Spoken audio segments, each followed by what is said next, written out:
Hop! Hop! Hopya! Bumili kami ng total of 5 items sa MD team dito sa may Ayala Mall, Manila Bay. Hopya! Hopya! So, let's try. Kasi may nakita kaming different flavors. Actually, parang ngayon lang talaga, parang nag-innovate sila. Innovation! So, the first one is sisig! So, di ba usually ang hopya na ingredient is matamis? So, ngayon lang kami nakakita ng ganitong flavor. Take note guys, ang pambansang ulam ng mga nag-iinuman, sisig! Sisig hopya. What can you say about the sisig? Feel ko parang magiging weird yung lasa nito kasi sisig, salty food eh. Tapos, hopya mostly puro matatamis. Kaya, Open it! Open it! Open it! Open it! Oh, wow! The next one is the very traditional. Inuna lang namin yung pinakapasabog, of course. But the next one is my favorite, which is the custard. Custard! Super sarap nito for me. Bata pa ako, favorite ko na to. I don't usually like the ube. And the next one is traditional childhood snack natin, guys. The chocolate. Isa din ata to sa bago nila. Or ngayon ko lang siya nakita, I'm not sure. Pero I'm dying to try this. Kasi diba, usually snack and candy lang. diba parang snack yan ng mga bata? Yeah. Nare-remember nyo ba yung chocolate mismo na brand or yung honey mani na malaki? Sarap nito. Next one is arigato. Ano na yung next? Hopya, hapon. It's like the thinner version. Pero ang laman din nito, if I'm not mistaken, is red bean based. Para siyang hopya munggo. Pero mas manipis version siya. Red bean yan? Yeah, I think so. And last one is not a hopya, but I wanna try theirs kasi mukhang masarap siya. It's marzipan, cashew. Humiyok! Marzipan! Ito usually nabibili sa Cebu as pasalubong. So, nung nakita ko siya parang, ay shit, ang sarap. Malambot ba yun o crunchy? Malambot siya. Para siyang, alam niyo yung caramel bar ng Max? Ganun yung lasa niya. So, ipag-compare natin. Ang criteria for judging natin ay Flavor. creativity for me kasi nga, medyo bago naman to. And, wala lang. Kung ano lang type namin. Okay na. Alam ba sa ganang food review namin to? Wow! Anong gusto mong umpisahan? Ito muna unahin natin yung una-una. Sige, unahin muna natin yung heavy meal bago yung dessert. Heavy meal! Inamoy na. Amoy sisig pa rin. Amoy sisig. Sisig na may... As you can see guys, parang yung coat niya sa labas is toyo. Siya for me. Or, I don't know if glaze to ng itlog. Pero mukha siyang toyo. Tikman na natin. Cheers, cheers! Cheers!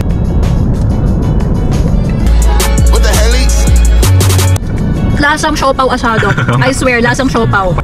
Okay siya pero hindi ako masyadong fan ng na sweet. Sweet, salty na type na okay. Hindi nga actually siopaw asado. Parang, alam mo yung sauce ng siopaw na matamis? Diba Parang ganon? nilagyan na siya nung sauce na may yung kasama yung feeling. Wala ako nalalasahang sisig dito, sorry. Parang siopaw talaga yung lasa niya. Parang toasted siopaw na fake. Gano'n. Hindi ko naubusin, sorry. Pag nagka-crave kayo ng mga salty na hopya or pagkain nyo na siopaw, pwede naman. Ano siya, parang anak siya ng siopaw at ng hopya. Parang siyang toasted siopaw. Toasted siopaw talaga siya for me. Wala siyang sisig. Anong rating mo? 7 yan or 6. Sa akin, 6.5 gano'n, 6.5. 6.5. Sa akin, 5 lang siya kasi parang mas lamang yung pagkalasa ng siopaw. Masado, pwede na. Pero for creativity naman, syempre siguro mataas-taas yung rating niya kasi it's unusual naman to have sisig as hopya, diba? So, plus sila. Pero sana, improve lang nila yung taste. Kasi wala talaga sisig na nalasahan. Ikaw naman pumili partner ng next one. Hopya hapon. Para siyang mooncake. Ganon yung texture ng labas niya. Parang mas maliit siya. Yeah, it's thinner. It's like a mooncake. Pero it's called Japanese hopya. Ang laman nito is parang mung bean paste or red bean paste. Parang hopya munggo din pero mas maarte lang. Cheers! Ang bango ng skin. See? I tell you guys.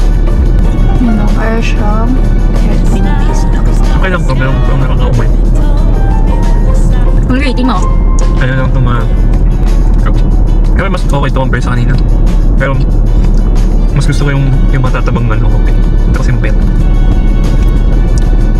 Kaya ano lang ito mga 7. Ito 7. Kasi gagayan ko siya. For now, 7 muna kasi gusto ko patikman. Saka ko improve yung ranking pag natingnan ko na lahat. 7 din siya. Kasi parang may aftertaste siya na hindi mo malaman. Alam niyo yung parang lagundi na gamot for cough, yung ubo. Parang ganun yung aftertaste. May aftertaste talaga. Pero masarap siya for me. Custard hopya. Ano ba itong lasa nito? Lasa hopya! Ito yung favorite ko since bata ako. ko. Ewan ko kung nagbago na yung lasa. Kasi ngayon ko na lang ulit siya dito. At tingnan natin kung may difference pa yung taste. Hira lang ako mag-open. Parang siyang mozzarella. Yung laman niya is parang ang soft na cream lang since custard nga siya. Sobrang, nakita nyo, jelly-jelly siya. Ganon, malambot. Parang siyang Bavarian feeling. Ganon. Parang siya mochi. Mochi. Magkakaiba naman ang description. Cheers, cheers. Yes. Diba? Parang mochi na lambot. Grabe. Parang gelato. I like this one kasi hindi siya ganun katamis. Malambot siya. Parang ganito yung, alam mo yung pag mga cream puff, tapos parang tumigas na yung loob, yung feeling nila. Parang nagiging ganito siya yung medyo, ano Yeah, na, actually. Parang gelatin. Parang nag-build up na siya. Feel ko pag mainit to, baka magme-melt eh. Pero okay naman. May cheese pool. Cheese pool. Mas hindi siya nakakaumay, di ba? Compare sa nung una, sa akin kanina. Ito yung favorite ko nung bata kasi naumay agad ako sa matatamis. Actually. Ano rating mo? Ito, mas prefer ko to. Hindi siya nakakaumay, madali lang kainin. Mga ano to, 8.5. Kaya ka. Fine. Sa akin, 9. 100% recommend. Pag prefer nyo yung hindi gano'ng matatamis, try this one. Ito kasi parang sakto lang yung tamis. That's why it's my favorite. So we're down to the last two. Siya na lang papiliin natin. Partner, anong pipiliin mo? Kopya o ako? Pinili yung chocolate. Chocolate. Yung chocolate. Choose me, pick me, love me. Charot. Basta Ayun, yung normal na chocolate. Parang, ay, pag kinain mo parang flour. Leading. Chocolate kasi, partner, pag hindi mo alam, it's made of nuts. Hindi talaga siya chocolate kasi wala man siyang cacao beans. Cacao beans? Ayun, Parang siyang chalky yung flavor. Parang choc talaga. Kaya nga chocolate yung tawag. Ito, chunky rin to, chunky. Chunky. Wala, hindi siya malambot, matigas. Kasi nga, chocolate. Oo. Wow. May layering siya. If makikita lang ng actual sa camera. Tikita nyo, yung middle version is much darker kasi dun sa sides. Parang may feeling dyan. Oo, parang may chocolate something. Let's have a taste. Cheers.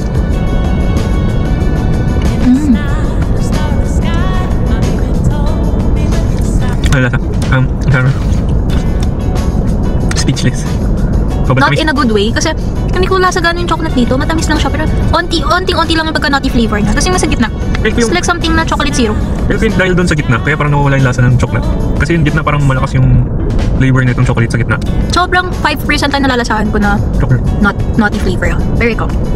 Parang nandun naman yung lasa ng chocolate. Parang Not really that. wala, hindi ganun ano yun. Usually iba rin texture, pero wala. Happy din siya. What happened, NV-teen? NV-teen! Ano rating mo dito? Ikaw naman una. I'm so disappointed kasi ito pa naman yung pinaka-excited ako. Parang bitin na bitin ang bitin.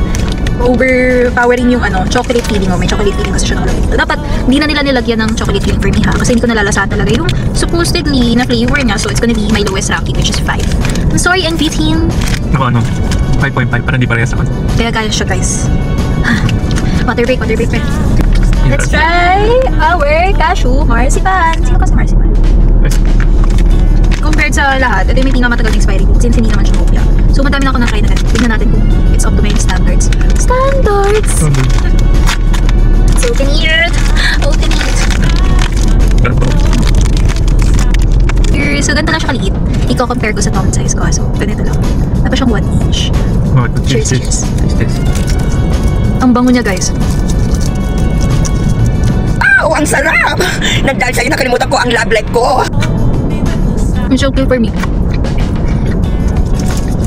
Sinubukan natin. Tingnan niyo yung middle niya. Kitang-kita niyo pa rin yung nuts niya. Tapos hanggang loob talaga yung nuts niya. And yung smell niya talaga, amoy na yung cashew. Tapos parang makakompare ko to sa caramel bar ng Max. Pero this is much better for me kasi mas less yung tamis niya. Tapos sobrang daming nuts. I like this. Parang may familiar na lasa. Hindi ko na alam anong lasa siya. Parang mga Filipino snacks rin na sa. Pero masarap yun. Mas hindi siya sayang kainin. Parang kasi maliit lang. Yeah. Ito yung most expensive namin na buy out of the 5 kasi I believe it is 155. Pero sobrang dami na yun. It's 20 pieces na for 155. Ang sarap niya. Ang sarap siya.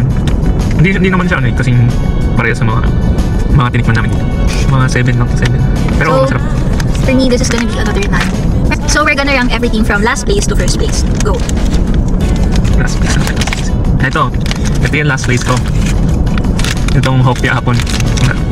Dito to trip. Masyado siyang nakakumay itong mga. Medyo matinis. Tapos, siya, mas matigas, maliit lang siya, pero matigas siya compared dun sa ibang hopya. Kaya ito yung last place. Hindi na ganun ka. What is your fourth place? Fourth place naman. Siguro ito na yung fourth place ko, chocolate. Parang same siya sa mga chocolate na, andun pa rin chocolate, pero Medyo ano siya, parang weird yung lasa niya. Hindi talaga parang coconut drink. Parang Punchy bird lasa niya guys. weird talaga yung lasa. Kaya, 4th place to. 3rd place. Siyempre dito tayo sa Wow. CEC. 3rd place. Ano to? Pwede ko na to gawin stocks. Pag nagkakaiba ko ng Xiaopao. 3rd place. Xiaopao. Siyempre. Ito na lang 2nd place. Sa 2nd place. Suggest. Why? Mas gusto ko yung first place kaysa dito. Kaya 2nd place na siya. Tsaka di kasi ito hope kaya bawal ito maging first place. Hope yung review pa hindi naman kasi maisipan. Ang attitude ni bakla. Siyempre ito na first place natin. That's why it's my favorite. Ito yung custard hope yan. That is, hindi siya nakakaumay at madali lang siya kainin. Ang ganda ng taste niya, kaya pinili niya ako. Oh my god. Ay, ikaw naman, ano na yung ano? So, as for me, the last place would be what I am most disappointed about, which is this one. Kaya nga namin in-start to lahat. Kasi sabi ko, uy, may bago sa MBT, no? Choke na. Mag-try nga. Parang kasing favorite ko ito na snack ng childhood. Pero, I don't know. So disappointed about this. My next one is this one. Sisig. I don't really like it. Kasi sabi sisig, pero bakit choke? Yung natikman ko. Bakit, Bella? Bakit? Next! Drum roll. Para tayo nag-exorcist dito. Next one is the hopya hapon. I like it because it's thin. And for me ha, matamis siya pero kasi may parang kapareha siya yung parang siyang mooncake for me. So, I somewhat like it. Somewhat like it. And the next one, hulaan mo. Yung top 2, ano na yung top 2? This one. I really like this, pero pinagde-debate ko talaga kung ito yung first place ko or this one. Pero naisip ko nga, gaya na sabi niya, hopya review naman daw to. And this is actually good then. Pero, I like you.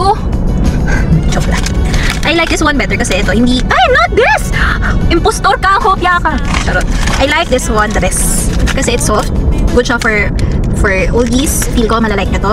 And hindi siya ganun katamis. Sobrang perfect. Even bata pa ko, ito na talaga yung favorite ko. Sa daming options ng engagement, ito talaga yung go-to ko. So that's it for our vlog. Hope you like this. So stay tuned for our other Food review. hopya.